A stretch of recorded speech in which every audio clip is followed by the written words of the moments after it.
It's Thursday the 27th of May on 2021, and here I am in Wigtown, and as you just saw from the clock on my left hand side, I can only assume it's probably the council buildings, you know, the local hierarchy kind of place.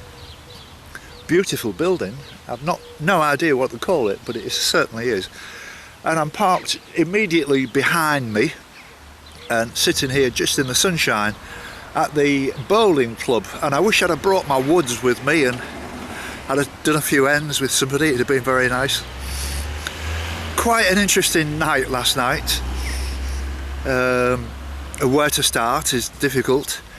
I got a phone call this morning from Australia from my friend Tony Duke, who's it was around about sort of 4:30 in the afternoon at that time, something like that, and a very, very nice long chat. He was telling me that where he is, which is about 130k from Melbourne, they've gone back into lockdown. It's that serious out there, and I can remember the problems he had during when it was the UK lockdown, you know, around about Christmas time, where his mother lived inside the boundary of Melbourne, but he couldn't go in, and you know, a very interesting call, Tony. Thank you for calling. It was lovely to hear from you, as always. And one of the things that he was telling me about is the amusement that every time I come to a red traffic light where there's roadworks and I stop and wait for the green light. And he also asked me a couple of weeks ago, or last week maybe, do I slow down for the red squirrels? Well, yes, I do. And he was quite amused, actually. There's a fish shop here in Wigtown called the Frying Scotsman, which I think is hilarious. That really tickled me. But I also got a message from my friend Ross Z. Smith in the United States. I'm not entirely sure where he lives, but I think it's kind of New York State or somewhere around there, or North Carolina, I'm not quite sure which, to say that yesterday's film, that's day 15, he said there was a sound problem. And I've been racking my brains thinking, well, how could there have been a sound problem? You know, I checked it and all the rest of it like I do. You edit the film, which took me about 2.5 hours, and I parked in a place where there's a good internet signal. I'd already published day 14 from that very same place, so I thought, well, how could there be? And it's a funny story, this. When I say a funny story, it's quite amazing. I was parked on this car park where I've shown you before, a big car park. There must be room for maybe about 400 vehicles. And there was a tap on my door as I was uploading the film to YouTube from a couple of workmen saying, sorry to bother you, mate, you know, do you mind moving your van a couple of parking places down, because we're going to be putting some cones up here, and tomorrow is the COVID testing day in Newton Stewart. So I said, would you just mind moving up another sort of, you know, 2 or 3 spaces? I said, yeah, that's not a problem. And in that space, from me starting the engine and moving the van 20 metres, if that interfered with the signal that was going in. So the consequence of that was there was a sound fault where the lip sync went off for a while, which when I watched it I thought, oh no, you know, I've got to start all over again from square one. And I'd already deleted the original, so, you know, I would have to make it all again. And I thought, oh no, you know, this is awful. But I was just cooking my breakfast at the time, and but I'm pleased to say that the lip sync did come back in, so I'm really sorry. It wasn't my fault, strictly speaking, and I don't check films twice. I only check them once, and once is enough. But thanks for pointing it out, Ross, and I hope it didn't you know, spoil your enjoyment. And but as I say, it didn't last that long. So I drove up here after the film had sort of finished. It was only a 20-minute drive, and I saw a pub and I thought, well, It was about 8 o'clock by that time. So I thought, well, I'll go and have one beer. You know, I need to do a bit of sort of what I call it, paperwork, you know, updating and transferring and all this kind of stuff. I thought, well, I'll have one beer. And I didn't realise that Manchester United were playing in the European, whatever it is, Europa final. And so I watched it for a while, but there was about 20 people in there, all Scotsmen, all in the probably, I would say, 30 or 40s, one or two older than that, all glued to the TV set. It was impossible to have a conversation with anyone because nobody wanted to talk, they just wanted to watch the football. And I got a bit bored with that, so I just had my one pint, which I thought I would do. Went back to the van, and I was doing, I can multitask with what I do, but I ended up not watching the football, but reading the commentary on a minute by minute basis. And so it went to extra time, that's an extra 30 minutes because it was 1-1 at the end, and then it went to penalties.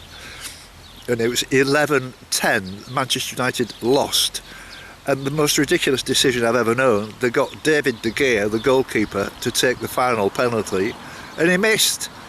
And David De Gea also has a record of not saving penalties at all. He's a dreadful penalty saver, and so that's why Villarreal, who were a Spanish team, that's how they actually scored 11 penalties.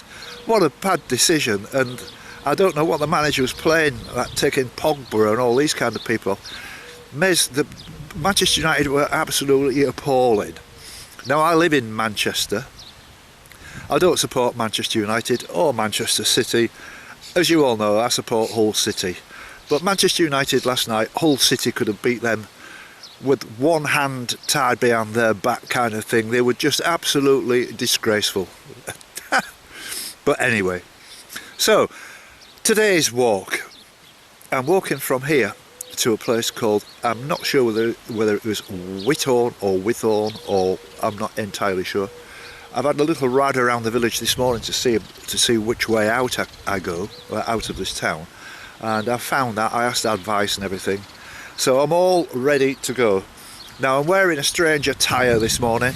I'm wearing a thin shirt, which you can see, just a thin shirt with a tunic, so that I can take the tunic off and put it in the back, because the weather forecast for the first time is suns, bright suns for the next 4 or 5 hours. Well, by that time I hope to have got to Withorn, which is around about 10 miles away. My usual safety net is there, where I can get a bus back if I can't make it. And I've parked the van in bright sunshine, but you can't have both things at once. The problem with parking the van in bright sunshine is, yeah, it tops up my batteries through my solar panel, but it gets so hot in the van that my milk goes off and my eggs go off and all. So you can't win, you just can't win. So anyway, that's it for this little chat. I thought I'd tell you all this because I'm going to forget all that on the way. So I'm on my way. Enjoy the films, please. It's lovely to speak to all you people overnight and this morning on, you know, chatting on Facebook and stuff. And thanks for all your good wishes. And as Ralph would say, if he was here, in a Welsh accent, here we go. But as I'm in Scotland, I'm going to say, see you, Jimmy!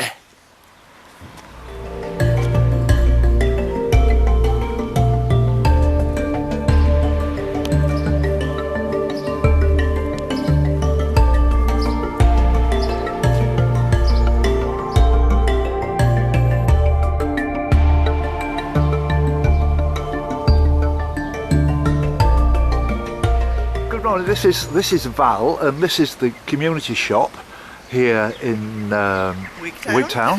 And Val, yeah, you was just telling me that you're actually Welsh. Yes, I come from a little village called Llanbrynmair near Machynlleth in Montgomeryshire. Oh, I know it very well. Right? Yeah. Oh, well, there you are. Yes, as you walk up the coast. Yes, from Aberystwyth. To be honest with you, as a walker, Yes. it's a bit of a nuisance because you've got to walk 10 miles in Up to the estuary and then 10 and down miles back out. to Aberdyfi, yes. To Abu Dhabi, that's right. Yes, yes. Yeah, I did it anti-clockwise. All right, So now I've got lots of friends in Pembrokeshire. Right. You might know the place called Dinas Cross. Dinas Cross, yes. Yes, which is going up towards like Cardigan that way. Yes, So would you care to give them a message in Welsh that you've seen Jim? All right, okay. Bore dydd Iau, yr haul yn tywynnu. Dwi wedi gweld Jim yma yn Wigtown. Wonderful. Pob hwyl. How is business, by the way? Booming. Is it? Yes, we just raise money for local things. We don't send money out anywhere.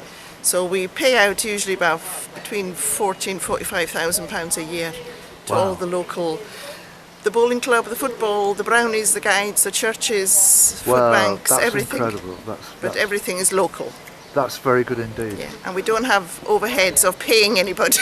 No, well, that's brilliant. So that's really good, and we enjoy it. It's terrific. Like playing shops with real money. Yes, and you've been here since '73, you said. Now, Yes. I remember that because that's the year my daughter was born, actually. All right, so that's right. like 47 years you've been here. Do you think you'll like it? Oh, I think we'll be honorary Scots by now, yes. We're Celts anyway. Yeah, very nice to meet you, Val. And you as well. Okay, thank you very Pob much. hwyl. Bye-bye. Bye-bye. You just wouldn't believe the feeling inside that I'm actually setting off in sunshine and actually walking without cloud. There's not a cloud in the sky. And I'm really excited about this. It's just fantastic, you know. Just the simple things in life. But if it's going to stay like this now, I mean, the weather forecast tomorrow is dreadful. It's for rain. If I'm to be honest with you, I'm not really too worried about that because I'm ready for a day off. I've just walked.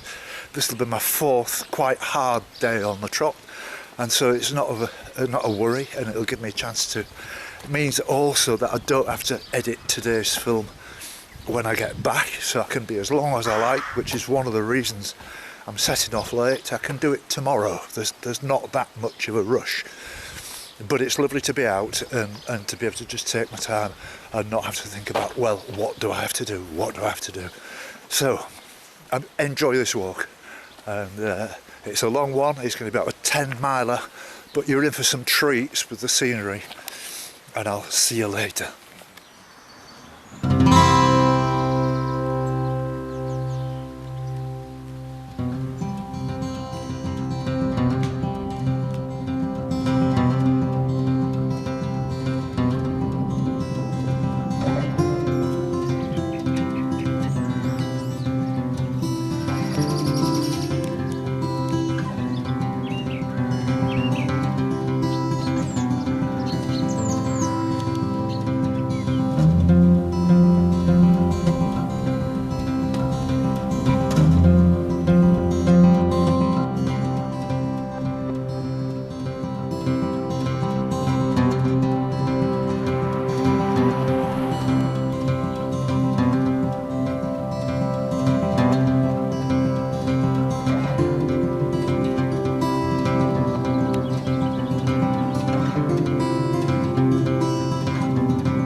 Rosie that I've met as I'm walking along here through this lovely little village, and I've forgotten the name of the village again. It's Badenoch.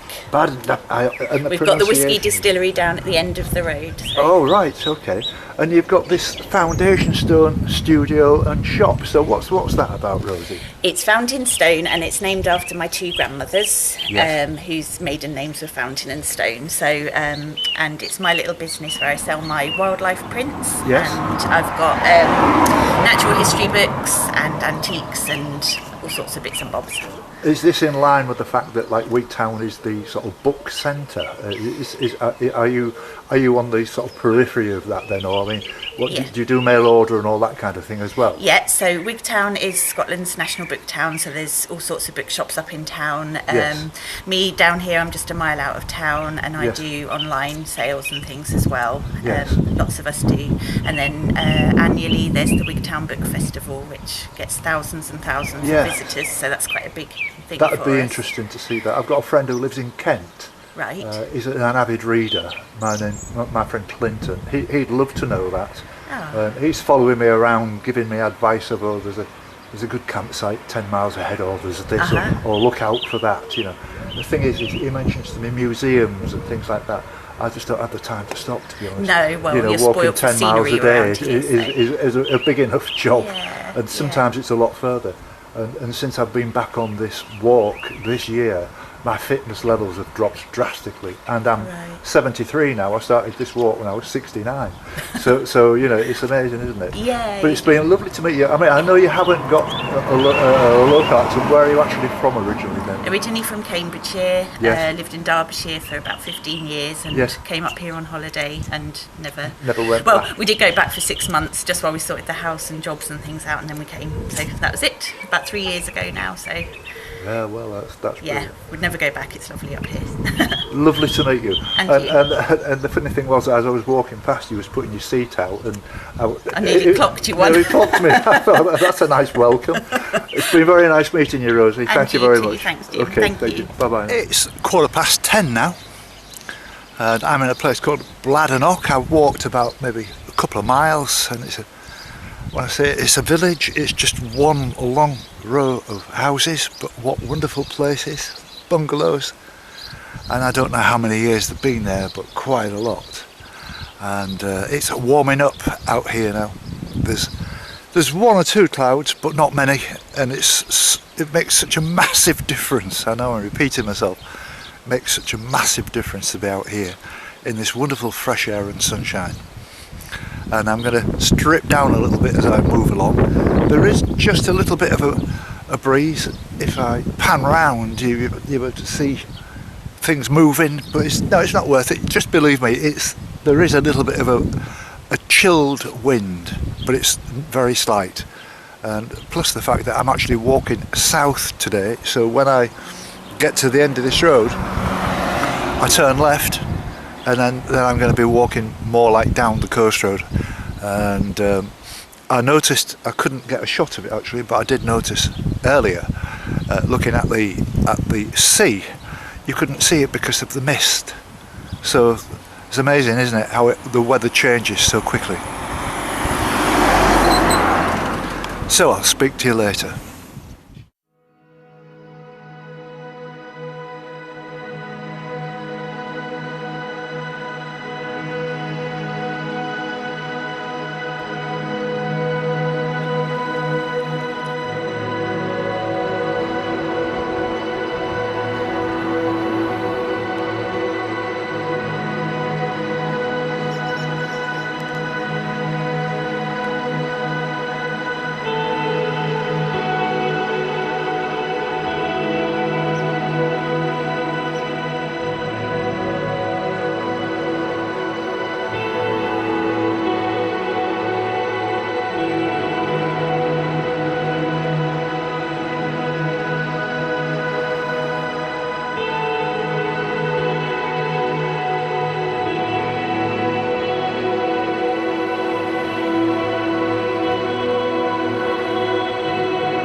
So I had to make a choice when I was driving along the main road down to Withorn. It said Garliston, and it just struck me that the bus would be unlikely to carry on straight on, so I took the left fork heading for this place, Garliston, which is by the coast. So I thought, well, let me have a look and see what goes on down here, because it's been very misty and all the rest of it, but at the moment I'm not seeing any sign of the mist at all. But as I walk along, I'm getting nearer and nearer the river, and I can see in the distance that you can't see anything past a brick wall along what could be the harbour. So let's take a look.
Is it cold in there then? Is the water cold?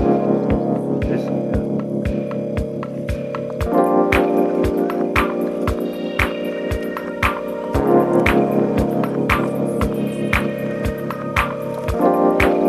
Hey, well done.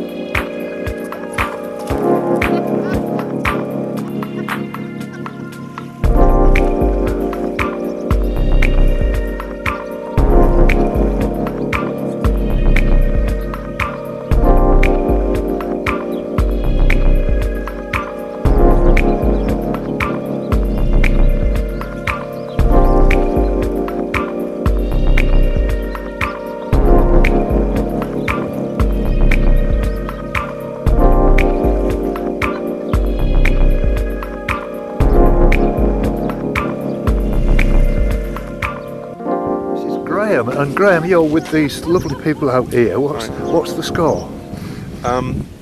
They've decided, for some unknown reason, that it would be really, really, really in their own interest to go into some really cold water. Yes.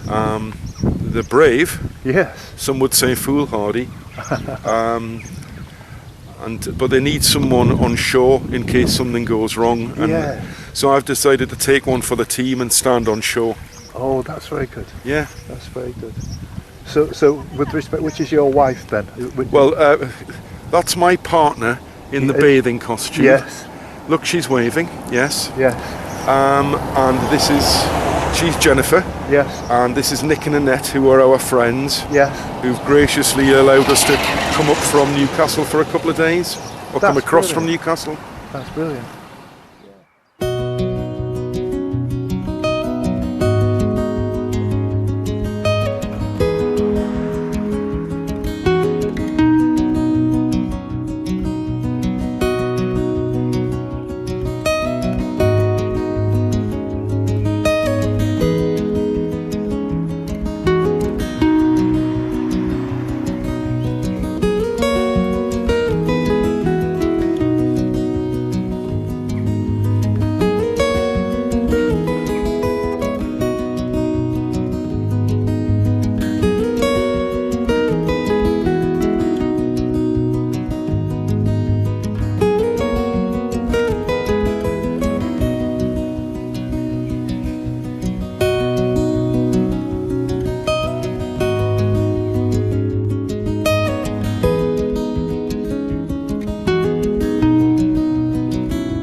Hello, girls.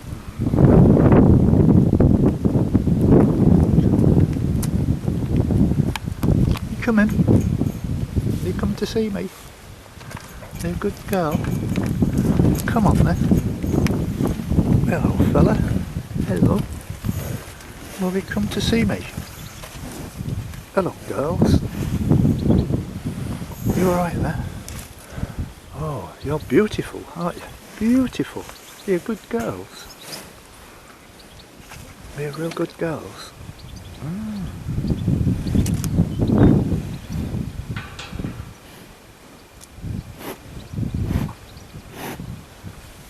You've been nosy. Come on then. Come on then. Come on then, fellas.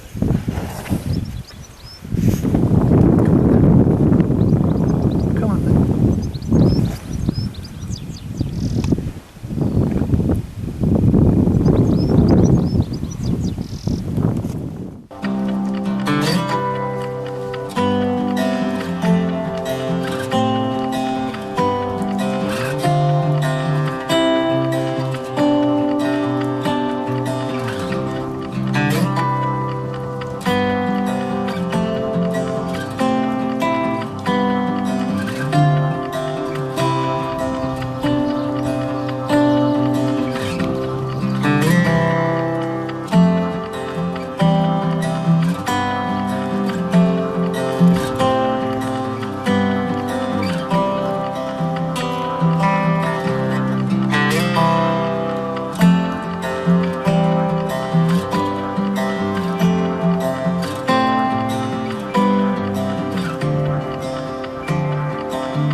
Well,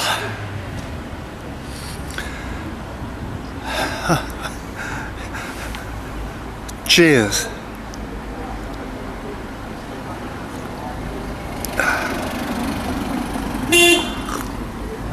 I've just walked, I reckon, 4.5, 5 miles, virtually non-stop in the sunshine, but that's nothing. But the amazing thing was, I saw 2 tractors, about 6 cars and 2 cyclists, and it was just endless roads that just seemed to go on and on and on. And but I got here and I'm very pleased with myself. It's been a beautiful day. I've kept my hat on because I always remember passing out when I was walking on the east coast of Scotland because I wasn't wearing a hat, and having suddenly gone from the kind of weather we've been having into a day where it was pretty hot actually. I would guess maybe 18, 20, something like that. There was a breeze, but not that bad. Didn't stop my videoing, but then again the fields were a very typical rural surrounding, really. You know, there was some very interesting shots to be had, but not as many as usual. Hardly any houses, not many sheep, not many goats, and so I've filmed. I don't know how much film I've got, but when I edit this, I've got to get the bus back soon, and when I edit it, I shall go through this and keep it as simple as possible. It was nice to actually talk to those people this morning, and the lady at the charity shop and the lady in the bookshop, and I know I had a bit of a natter this morning, telling you what's going on. Just really, if I'm to be honest, to fill it out a little bit, because there's only so many sheep, there's so many cows and so many fields you can see. but I'm pleased to be here, and I'm pleased I made it. And I came through Gorleston simply because, I think the name was Gorleston, simply because that's the bus route. And the main road would have been probably full of trucks. There was a lot of trucks and fast moving cars. So taking that quieter road, where I eventually met with those lovely women and that fellow who were doing some paddling in the sea when you couldn't even see the shore on the other side. And yet going down, walking down, you could get some good shots of the very low cloud, but you couldn't even see the other side of the river. And well, they were lovely people. I really liked talking with them. They were from near Hexham on the Hadrian's Wall. Very nice people. So I'm gonna have this tea, go and catch my bus, bring the van back here and do some editing. And tomorrow the weather forecast is terrible. I was considering seeing if I can get onto a campsite, but I'm not sure about that. But I've got time yet. I'll think about it. See you later.